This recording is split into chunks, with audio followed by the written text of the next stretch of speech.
Hi guys, welcome back. Bit of shaky cam going on because I am sat in the conservatory filming this by hand because my selfie stick is at the allotment.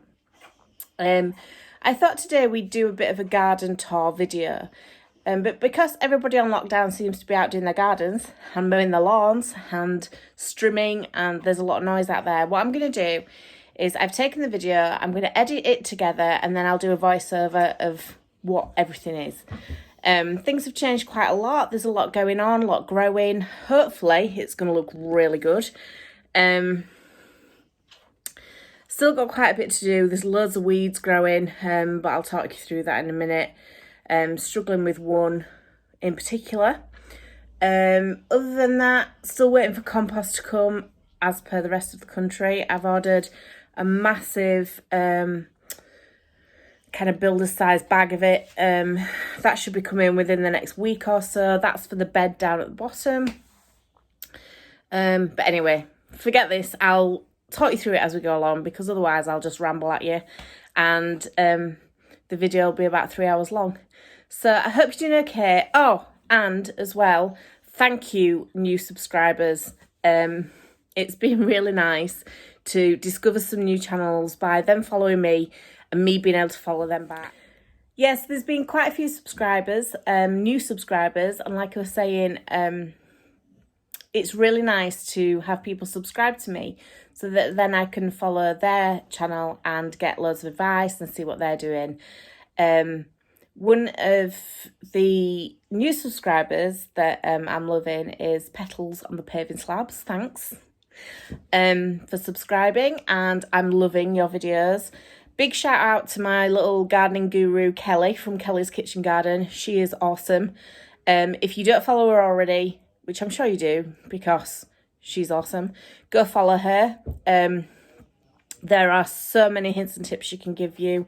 And the other guy that I'm going to shout out to today because he's given me some really good advice through his videos. Well, actually, there's two. There's Tony Smith. He's fab.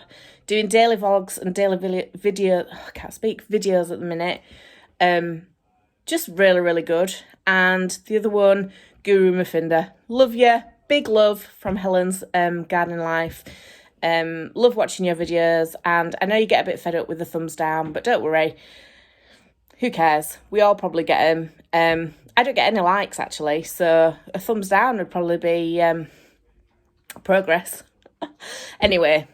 This is for me, as I keep saying, it's so I can plot my progress for my garden and share it all with you. Excuse the washing line in the background, keeping it real.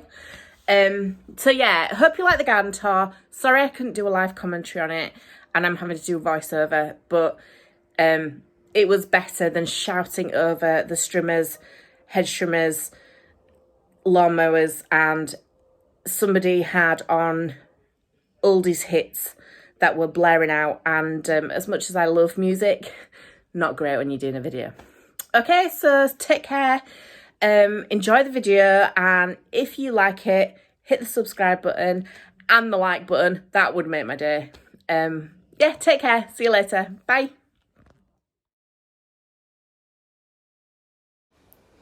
Okay, so we're going to start at the bottom end of my pond. I've got a few perennial plants here. We've got lupins, we've got a poppy just out of shot now, my beautiful bleeding heart that has never looked so good, and the purple plant there that I forget the name of, that's also looking great. What I did with this bed, or half of it anyway, is I top dressed it with a load of rabbit manure and straw, and it's really, really helped this bed this year. So there are my lupins, a little poppy that I transplanted, grew from seed, transplanted. I've got hebes in there, I've got lavender, I've got roses, I've got some calendula here that I grew from seed and then I've just sown. Now here you'll see my lilies that have been decimated by lily beetle. I'm going to pull all these up. Obviously, I've got loads of weeding to do. Just ignore those. Then I've got the grape hyacinth that are going over now. And now my alliums. These are looking really, really good. One of them's just about to burst open, and I can't believe it because this is the earliest that they have ever flowered. I'm hoping they hold on a little bit, because if they don't, they flower and then only last for so long. I mean, the heads are lovely for a long time, but I love the purple kind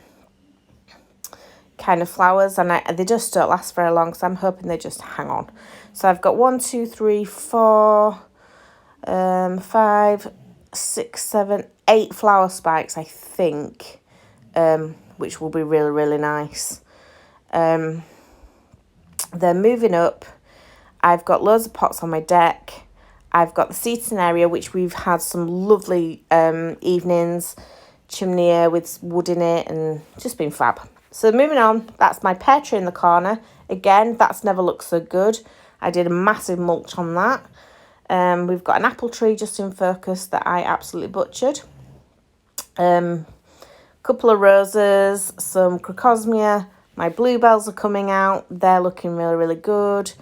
Another apple tree, again, I completely butchered that. It will come back, but that was a schoolboy error. We'll never do that again. I was trying to make the trunks kind of grow and not put energy into growing fruit, and anyway, just forget that. So this is my raised bed with lettuce, radish, beetroot and onions in. You can see the other raised bed that I'm going to fill with compost. In a second you should see my multi-sown beetroot. That's kind of coming on okay. This compost is that very fibrous woolly stuff that I'm not that keen on, but it's all I had, so we have to just go with what we had. As you can see, lots of weeding to do. I have done loads, but it's just boring, isn't it? I hate weeding. Moving on to the bed that I've just done, I have sown sunflowers, I've sown calendula and cosmos, so that's all kind of hopefully going to come on. Oh, and there's a raspberry in there as well. Hopefully, if the blackbirds and the magpies don't keep pulling it all up, it'll grow. So this is my strawberry planters. These are two that we just kind of picked up off eBay cheap and I painted. I transplanted the strawberries from the plot because the strawberries that we had were really old. I'm hoping they do okay, but we'll just have to see. Okay, so just moving down the garden, that's a shot of my clematis or clematis, however you want to pronounce it. There's a couple of varieties in there, both early varieties. That deck that it's on needs completely repairing and staining again, but I'm not going to do it while they're kind of doing so well, because I've really struggled with this clematis, and it seems like the only plant that loves that fluffy compost that I was talking about. Hopefully you should be able to see the buds that are coming through. They are doing fabulous. So yeah, not going to do anything with those until they're flowered and they're done, because I'm super proud of them.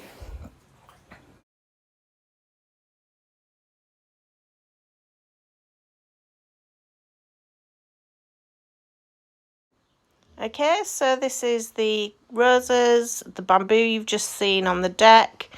These are my greenhouses, the herb planter that my 14-year-old son made me. He's done a cracking job of that. The cold frame.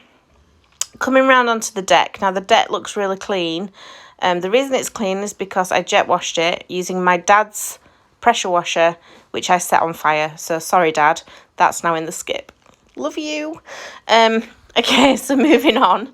The pots there are doing super. I've got mixed variety salad leaves. Sorry, I'm losing my train of thought. In one. These are now the sweet peas. I'll go back to the pots in a second, but these are the sweet peas. I'm a bit worried about these because the weather's going to turn colder, so I might have to fleece them. Anyway, coming back round onto the garden. So this is kind of the top view with the lavender. I've got red hot poker. That weed that I was talking about that I'm struggling with. I think it's called rosebay willow herb. It is driving me nuts. I cannot get rid of it, and I'm just having to pull it up all the time, but oh my goodness, annoying me. So yeah, so here's the pond. Looking quite healthy. All the tadpoles seem to have disappeared. I wanted to give you a really good shot of how many we've got, because there are literally hundreds.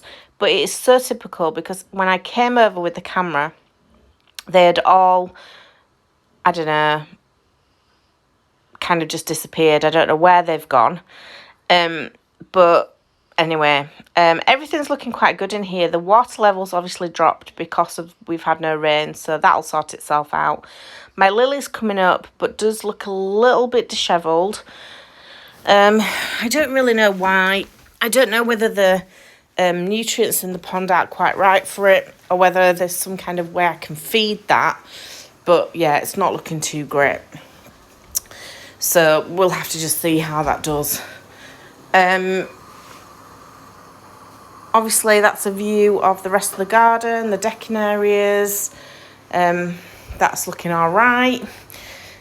Back of the pond that you didn't quite see, that is a rose, a poppy, and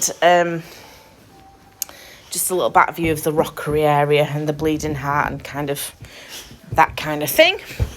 And then panning round to my little boy rabbit. This is Bramble. He has a huge enclosure that he loves to run around in. So he's a very happy boy. Okay, so moving on to the greenhouse. I've planted a lot of stuff out from here. So I've got a few leeks and sunflowers, marigolds, cosmos. The peas there we use for shoots, they're going over now. We've kind of done them to death. Bit of kale again, that's the top view of my lovely planter that my son made. Very proud of him, he did a really, really good job. These are two rosa plants that make kind of a good hedging. My carrots, look how fantastic these are. My carrots are doing really good. Kale again, doing amazing. Calendula, cornflowers, loads of herbs in there that I'm going to plant the planter up with when I get compost. That's all seems to be coming on nicely. Aquilegia, that's going to be planted out soon. I've got a sunflower, just more herbs in there really. Okay, so moving inside, I have got courgette plants. I've got 4 that have germinated, so I'm really happy with them. I've got purple sprouting broccoli. I've got cabbages. I've got pumpkins. I think I sowed just 1 per set in there, and I've got all 4 have germinated. I've got more cosmos growing. My evening primrose hasn't germinated yet, but it's quite slow, so just give it a bit of time. Cosmos, lemonade and apricot, so I'm really happy with that. Green beans, these were a dwarf variety that I sowed way too early, so they're having to stay in the conservatory. They're doing absolutely amazing in the conservatory though. Those are the purple echinacea. This is a purple variety dwarf bean. I can't remember the variety, but if you see right at the top, it's got flowers on it. How immense is that? So I'm probably going to have to pollinate that myself with a little brush. But yeah, they're doing really, really well. That is a dahlia. It is creme de cassis. I'm just trying to kind of give you a better view of it. It's massive. I'm hardening it off at the minute, so it's spending a good couple of hours outside, if not more, and I'm bringing it in on a night. These are my tomato plants. I've got a few flowers on them. Again, shout out to Kelly from Kelly's Kitchen Garden, because she helped me rescue these. These were on the kind of, I'd put them in full sun. I'd not watered them enough. Then I'd watered them too much. They'd got yellow leaves. They were kind of looking really, really sad. But she helped me kind of rescue these. So big shout out to you, Kelly. Thank you for that. I've got aubergines under there as well. You can't quite see it, but I've got some aubergines under there. Excuse finger. I'm not getting any better with this camera work. Yeah, so that's looking good. Okay, so last but not least, this is my little sweet corn. These have germinated really, really quickly, actually. I've planted about a dozen in this pot. It's for the allotment. I'm very excited about it. So, yeah, really chuffed to bits with this. Hope you've enjoyed the video, guys. It's been really good to do, actually. There's quite a lot that has changed. Hope you all take care. Thanks very much for watching. See you later. Bye.